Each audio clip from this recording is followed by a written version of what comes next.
This day brings us back to Bannockburn battleground.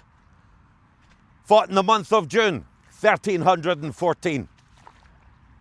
No other battle has sparked fierce debate and controversy like Bannockburn has. Like other battles, Falkirk, English battle sites, further afield, Agincourt, or the modern day Waterloo, one resounding question keeps coming back at us. In a day where men died by the thousands, where are the dead?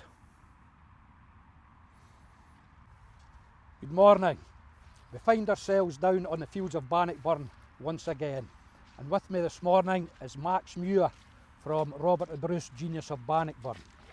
And today we're going to ask one of the big questions of any of the great battles that took place throughout Europe, but particularly Bannockburn. It's great to be back here, Mark. And the first thing that strikes you is the scale of this battle. The scale of this battle. We reckon the English forces were 20,000+ strong, and that's excluding what comes with an army. That's excluding the Fletchers, the cooks, the hangers-on, the squires, and the other horses. 2,500 heavy horse in front. We're actually standing in what was the English camp. That's right. Yep. And the Scots would have come from the south towards them here, across a front about 830 yards wide. So that would have been quite a confrontation when they met there. Yes, we have the Bannock Burn and the Pelstream. So that's approximately at its shortest point, half a mile, 831 yards to be precise. And the English had a great force. It was even said that no greater force had ever left England in its time. And the key to this battle was they had the mass, but they didn't have the room to operate. And Bruce's tactics were to advance upon the English camp and deny them the room to operate. And of course, with that many numbers, 20,000 on the English side, perhaps 10,000 on the Scots, one would expect there's going to be heavy casualties. And that's what we're going to look at today. Where are the bodies of Bannockburn? Where are the dead? John Barber mentions plural pits. And there had to be, because the battlefield is on such a large scale. Even though this is the English camp and this is the front line of the initial battle, this battle spread once the rout took place. Absolutely. Shall we have a look around the battlefield? Let's do that. Super.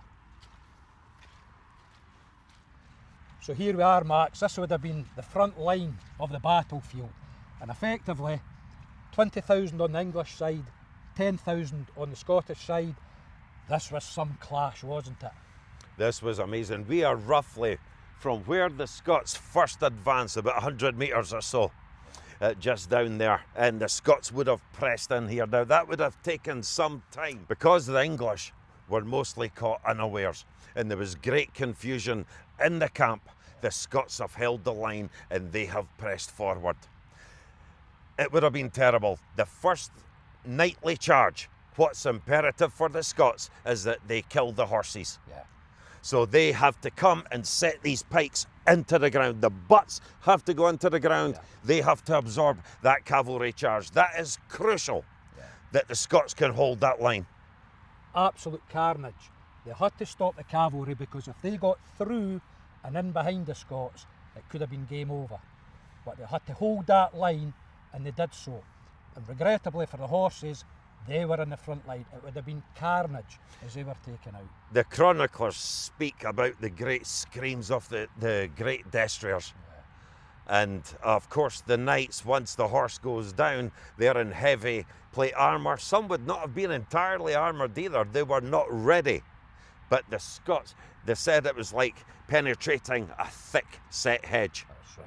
So the Scots were very prepared to hold that line. A lot of preparation had gone into this, a lot of discipline had gone into this. And the English chroniclers say that they were ready for battle the next day, but all of a sudden the Scots were very close at hand. So they had the element of surprise. Bruce had crept up on them. And on foot, which perhaps the English did not expect. Well, the chroniclers also mentioned that they mounted in great alarm, but they were not accustomed to fight on foot. That's right. And it took foot soldiers. But when you think of the mass of the Scottish line from the Bannock Burn to the Pelstream, no horses were able to break through that line. No.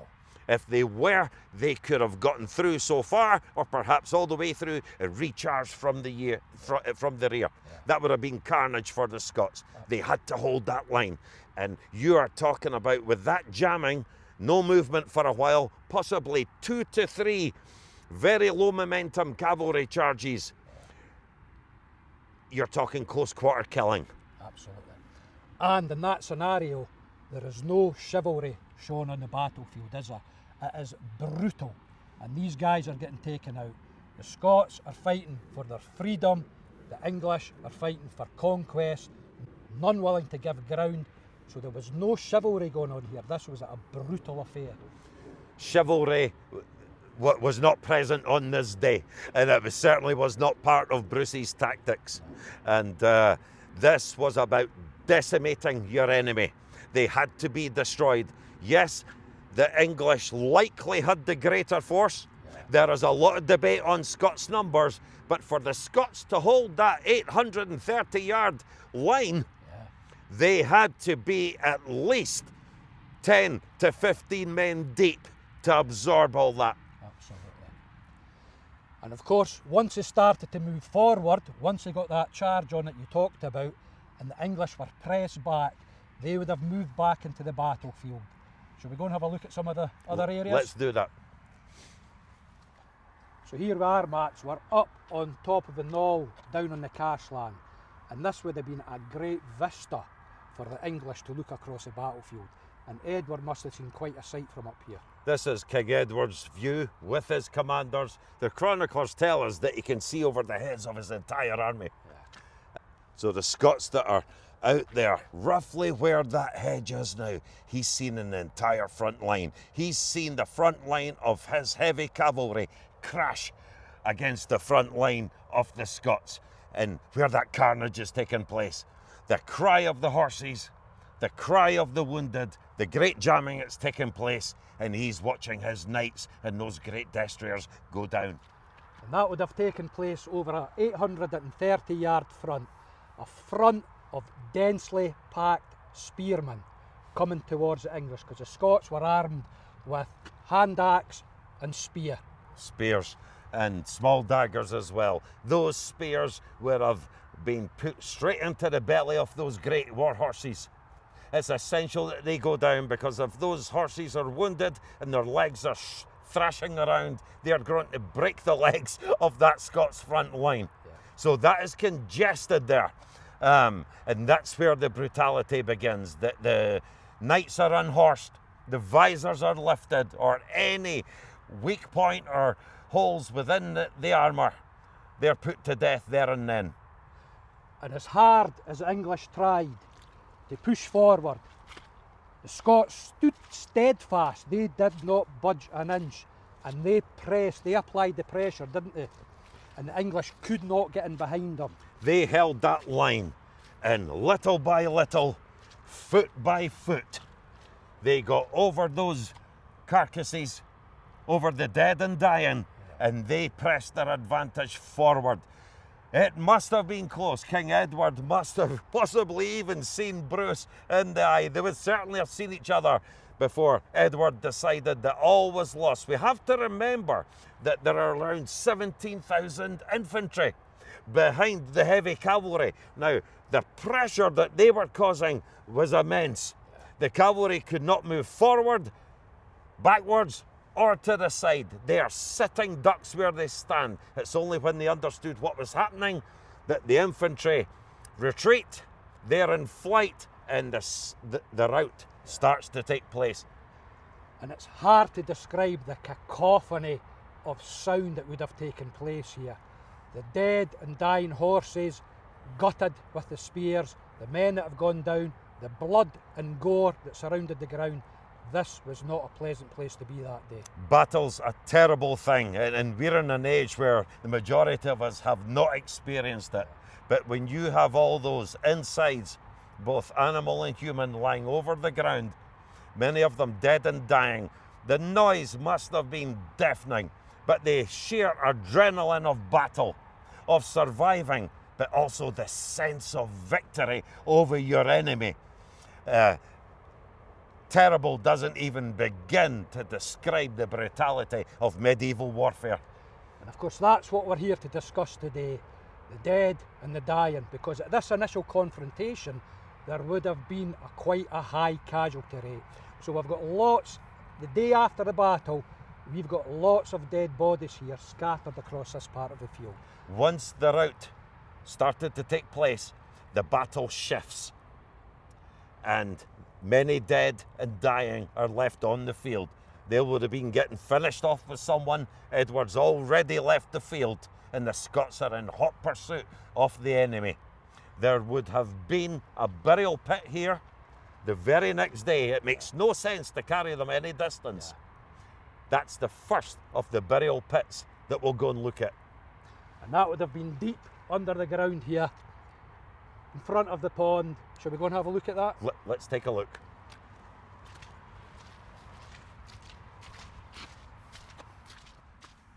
So here we are, Marks, down on the Carse in the area of the pond. And this would have been the front line of battle. This would have been a killing ground for the initial contact between the two armies. Lots of people dead here. After the battle shifted, once the rout took place and the English army are in flight, this is essentially your front line. You have the front line of chargers that were killed, the line after that, probably about 3 charges before they dispersed. But we are walking on the killing grounds. There's absolutely no doubt about it. It might even be, as far as pits go, between here and the knoll, but this would be my own personal favourite area. So in the aftermath of the battle, the next day when they came down here, bodies, regular troops, lords, because they were a heavy cavalry, they're all mixed down here, aren't they? They're all mixed. How were they divided up? How were they dealt with when they were buried? Bruce himself would have been walking this battlefield, but no one knew the individuals in the elite part of the English army like Bruce did. He was brothers to them at one point. So he would have walked among the dead here. He would have pointed out Robert Clifford, son of John Comyn. Some would have had their emblems on. But we know that Gloucester, Bruce openly wept over Gloucester. The elite knights would have been taken off the battlefield. Even dead bodies can be ransomed. They want the body returned. Gloucester's body was returned. Clifford's body was returned. Some knights would have been knighted that day. Some knights with no names, not known. And some of the foot soldiers who had come to assist, who were all killed, they would have all been put in the burial pits here. So the lords, those that weren't repatriated back home, such as Gloucester, they would have been taken from the field and buried on consecrated ground. Yes. So they may have perhaps been taken to Cambus Kenneth, perhaps the St Ninians area, but the regular troops, they would dig pits here and they would go in there. And as you say, why would you move them any great distance to put them anywhere else? It makes no sense. And even on day 2, or the aftermath of the battle, I've got a theory. Why get your own men to do it? Absolutely. They have fought a tough battle over 2 days. If I'd been Bruce, mostly, I would have gotten the prisoners to dig those graves. And of course we know there was a number of prisoners, because they said it was quite a spectacular sight to see the English who were on the crags of the castle. And indeed Bruce had got to the stage where he almost feared a second uprising. There was so many numbers of them there, but they surrendered. They had had enough of the fight. It would make sense to get them to dig the pits, wouldn't it? Absolutely, most definitely. We also have to consider that the Carse of Balquhidderock here is unlike any other carse in the area. What makes it an ideal camping ground for the English camp is that it's between the 2 streams, the Bannockburn and the Pelstream, and it has undulations in the ground because of the high water table that it has. So when water comes down from the dry field and it's drained into the Carse, there's water for the horses. It's ideal camping ground compared to the rest, which can be boggy.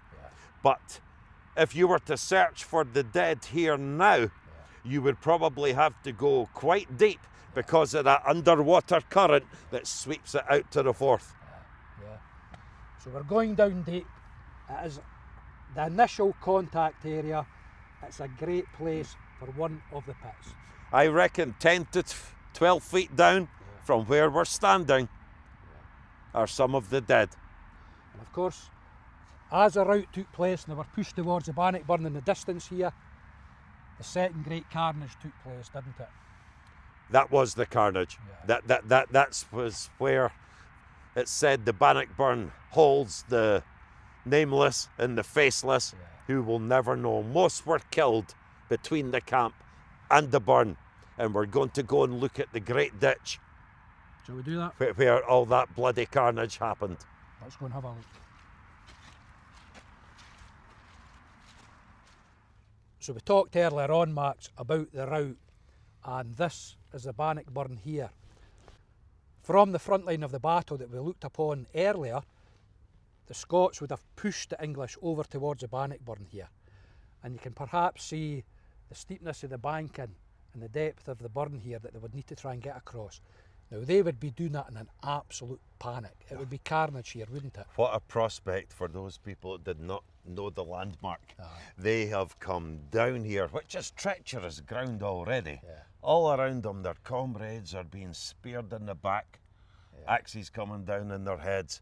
And there are also knights who never fought on their horses coming down here. And this is pretty treacherous ground, and this is unchanged, really. That's not changed. But as we see some of the deep twisting bends of the river here, these bankings, getting in here is one thing. Getting out of that other side is completely something else. It's a death trap, isn't it? Well, the first people that fell here would create absolute gridlock, wouldn't they? They would. The first ones in are going to be pretty much the unlucky ones. They're going in, they're going to flounder in here. And if you're in here with horse and knights in armour and other people who your comrades are not your comrades anymore, it's pretty much every man for himself. So I'm clambering over you to get to the other side and vice versa. It's complete carnage. And this water here, it's at least 5-6 feet deep. Steep bankings on this side. And as Barber said, there were so many people killed here, you could walk across dry shod. Yeah, and in heavy, wet rain, after heavy weather, you're talking 10, 11 foot deep. No problem. And it's mind-boggling, but you really have to be here to feel it. Absolutely. To get that sense of place. You get a sense when you're here that you perhaps don't see in the camera so well, but these are very steep bankings, and considerable numbers of people would have been killed here. It wouldn't be tens, it'd be the hundreds and into the thousands. No doubt about that, no doubt. This is the mass of the killing is between the camp and the burn. And it's a formidable burn. When we think about a burn in Scotland, we think about a narrow piece of water, a few feet wide and a few feet deep. This is something significantly different, isn't it? And as you say, it's incised into the ground. It hasn't changed too much over the years. It's following pretty much the same course, bar one or two little loops. So this is what they would have seen back then, as you say, a bit deeper. But will we take a walk up the bankings and see where they would have taken the dead bodies and perhaps other burial pits? And see the flight of the soldiers here, Yeah, you're not going to bury them down here. It's no. Okay, I know what you mean. I could spend easily a long time here.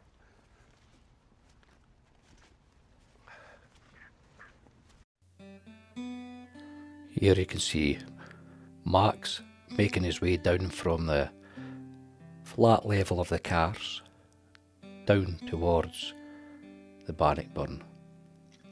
And you can see him making his way down what is a fairly steep slope.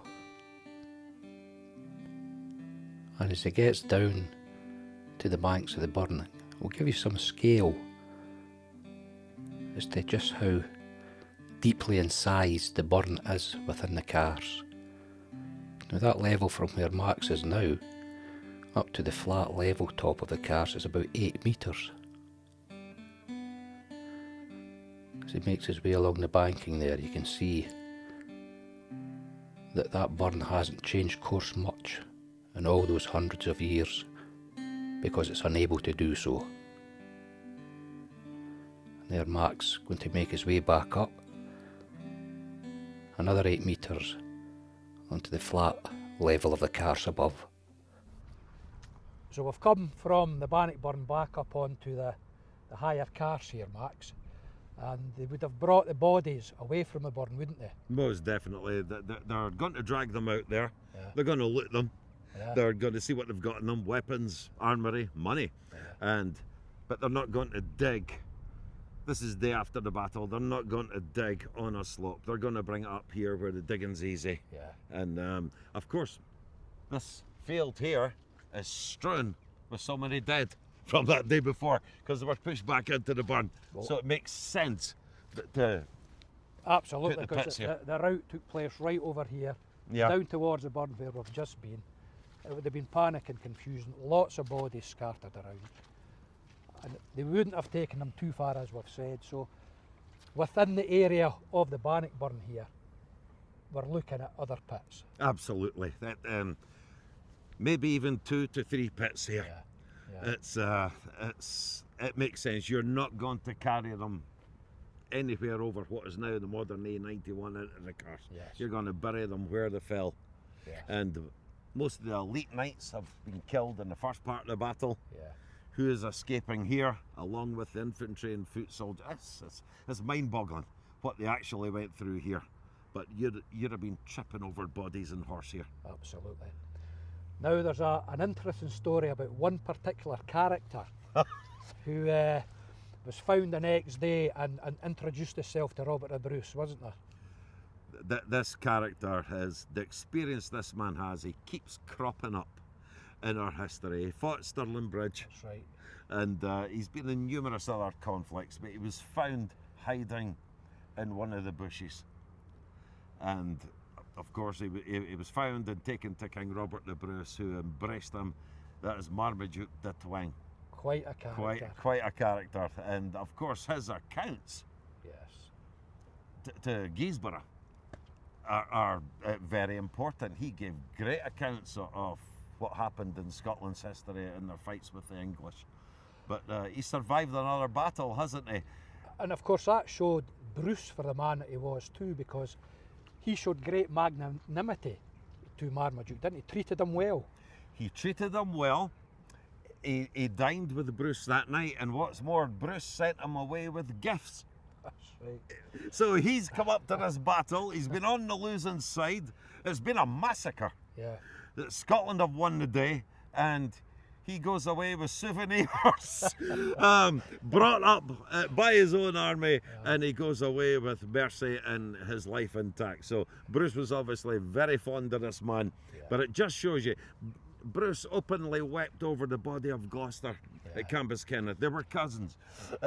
Even though Gloucester's only 24 years old, Bruce would have known many of these people. Apart from the joy that has come with victory, there's a great heavy heart and sadness Absolutely. on Bruce's behalf when he looks at the people that he's lost. Because there is some kinship there. Of course there is. As well as the sadness from the people in his own army. Absolutely. Well, we've had a great view, a great look around. We're back on the Carse. We've looked at various areas where the pits could be in the vicinity of the Bannock Burn and towards the front line. Shall we go back over there? Yeah. I think highly likely once you get onto the flat ground here, coming up from the slope from the Bannock Burn, to create immediate burial pits. Yeah. And bring the bodies and horses alike over into them. But yeah, let's go back to the main Carse. And just to emphasise though, there has been very little serious study done here to find those burial pits. There's been little bits of study done from time to time, but nothing on the scale that would allow us to find these and determine once and for all exactly how the battle unfolded. So it would be great if we could move in that direction. Nothing in depth Yes. has really ever been done, and that includes the more commercial studies that have been done of the area. But there's so much under here. Not saying it would be easy to find. Yes. And it's very hard to locate specific locations of burial pits. Yes. But they're here. Yes. Okay, let's head back to the beginning.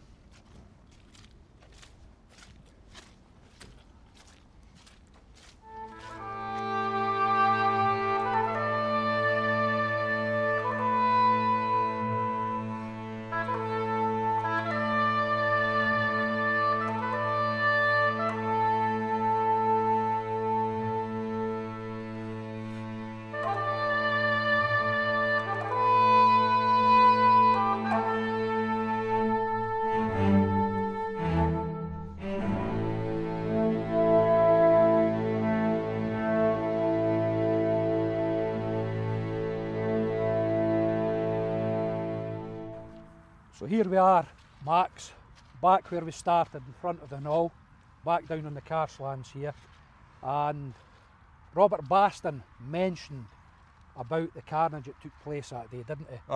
One of the English chroniclers. Baston can be frustratingly, he tells us so little, but what he does tell us depicts the horror and what I believe that he was suffering at the time, post-traumatic stress disorder. Absolutely. He spoke about the bodies were stripped and looted, but the battlefields are looted, and the bodies are stripped naked. People that he perhaps knew or got to know on the way up here, he's wandering around here disorientated. He's in shock. Absolutely. And the most are dead or the wounded are being killed. And after the prominent people of society are taken off the battlefield, the burial pits are dug for the rest of them. The sight of naked body on top of naked body, and the pits include the horses. Absolutely. But why wouldn't they not? They would not dig extra pits for that. That just depicts the horror of medieval warfare. It was brutal. And as you say, the Scots would have stripped the bodies, they would have plundered the field for recyclable arms, nothing would go to waste.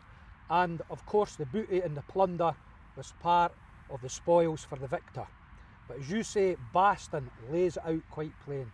He was in a state of shock and he was beside himself with grief when he seen particular dead English knights here, wasn't he? Yes, and I think why his writings, why his chronicle is so frustrating, he's writing that under pressure. He'd already written something up. That's right. Under Bruce's orders. He's made to do it again. And it's a very emotional writing. It doesn't give us a lot of information other than the shock state that he was in. And that comes across loud and clear. Loud and clear. And where we stand, the naked bodies of the dead English soldiers are under here somewhere. They are under here. They are under here. They will be deep down again due to the water current. But the pit from the opening of the battle on day 2, we are in that vicinity right now. Well, thanks for joining us, folks. I hope that's given you an insight as to what took place down on the Carse land at the Battle of Bannockburn. If you've enjoyed what you've seen today, like, subscribe and share this amongst your friends, as Max and I, this is our passion as we go through the process of learning about the battle, and today it was about finding the pits. Where were the pits of the dead? And also, if you have any thoughts yourself, we would be glad to hear them. We are always learning, we have open minds, and we would love to hear your thoughts. This is your history as well as ours, so it would be great to hear from you. So take care, and we'll catch you in the next film. Pleasure, Mark.